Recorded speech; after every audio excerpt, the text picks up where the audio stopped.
Good afternoon, everybody. Once again, I'm Brian here at Honey Hemp Farms, and today is July 16th. And a little bit of inspection that I had earlier today out here in the field, I noticed that my girls are going into pre-flower. Check it out. Now, the first thing you'll notice is how well these girls are praying. After that shower we had, they're just drinking it up. They love it.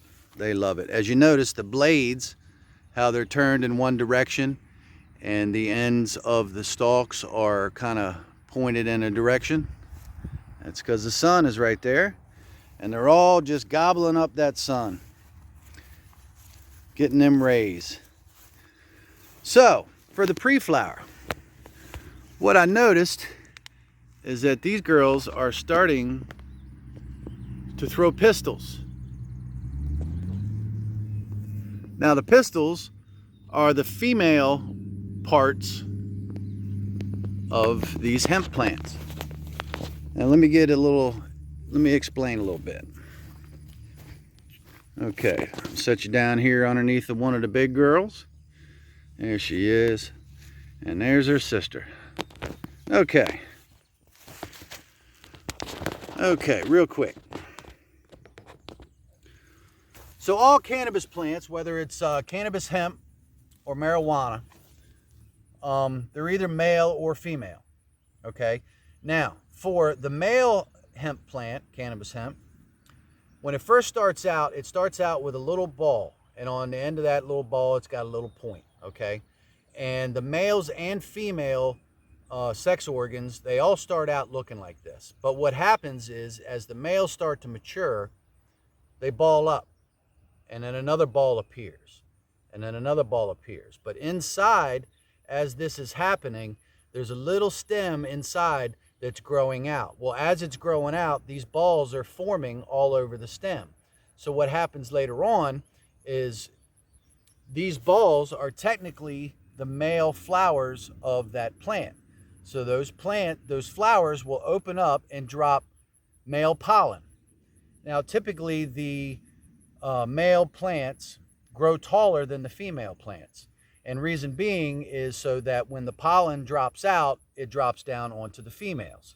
Now, for the females, they start out the same way, with a little point on the end of that ball. And where those balls are located on both the male and female plants is you have your main stalk, and then there's a petiole. Well, the petiole is the leaf connection to the branch.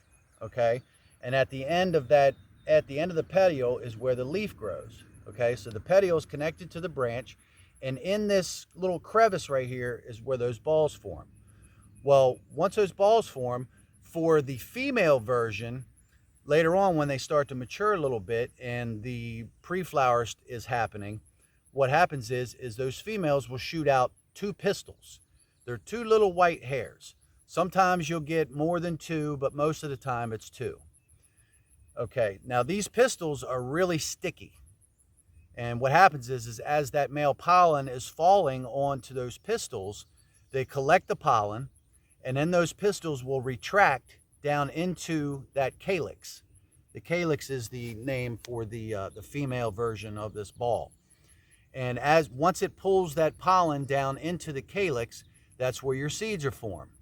So basically, that's the whole reproductive process for cannabis hemp or marijuana. They're all the same.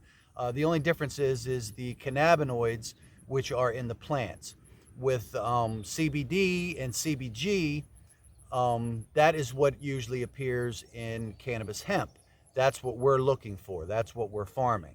When it comes to marijuana, it's the THC levels that people are looking for, to be higher than what they are in cannabis hemp. Now, here where we grow in Maryland, the THC levels have to remain under 0.3%. So it's 0.3%. So you have to be really careful monitoring your plants, making sure you're getting tested regularly, especially once the buds start to form, because all hemp plants can eventually go hot. And what going hot means is that they exceed those legal regulatory limits of 0.3% THC. And once they do, you have to destroy your plant. I've been there before.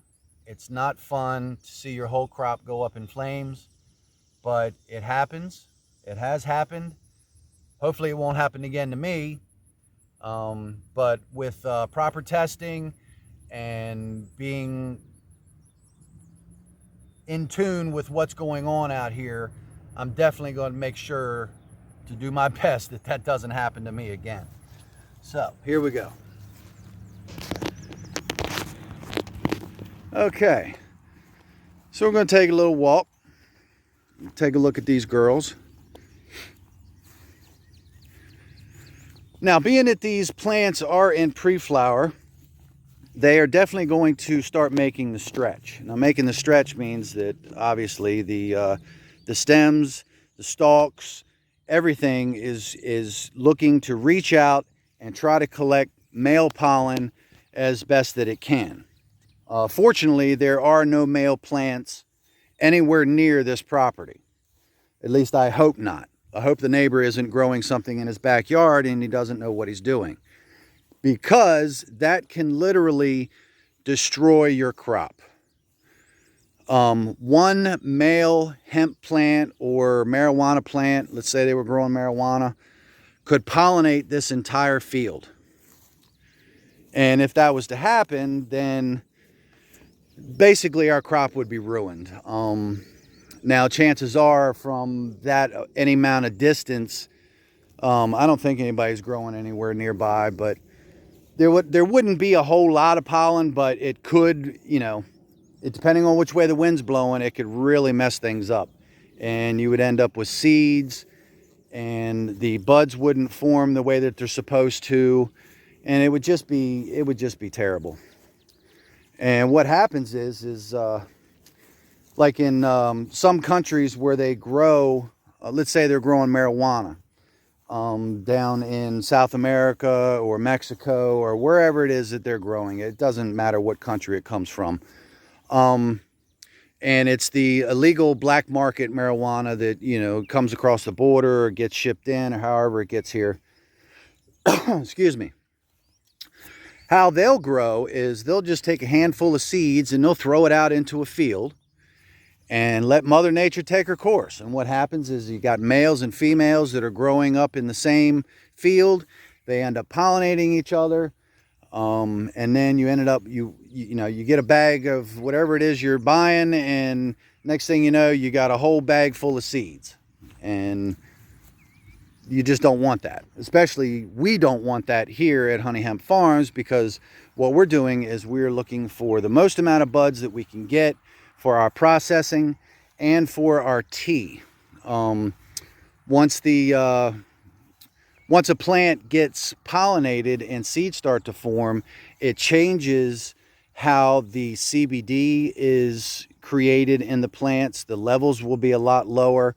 So we definitely don't want any male plants nearby. So, but I guess that about explains it, what I was wanting to get at. So that'll be another episode here at Honey Hemp Farms. I'm glad you guys could stop by and check out my plants and watch these things grow with me. Once again, stop by our website at honeyhempfarms.com and maybe pick something up for yourself or a loved one, or just stop by and see what we got. Check us out. Don't forget to like and subscribe on the video, and please leave comments on the video or questions, or any kind of question, any constructive criticism is always appreciated. If I can learn something from somebody, that would be great too. So till next time. And as always, grow what you love and love what you grow. Take care, guys.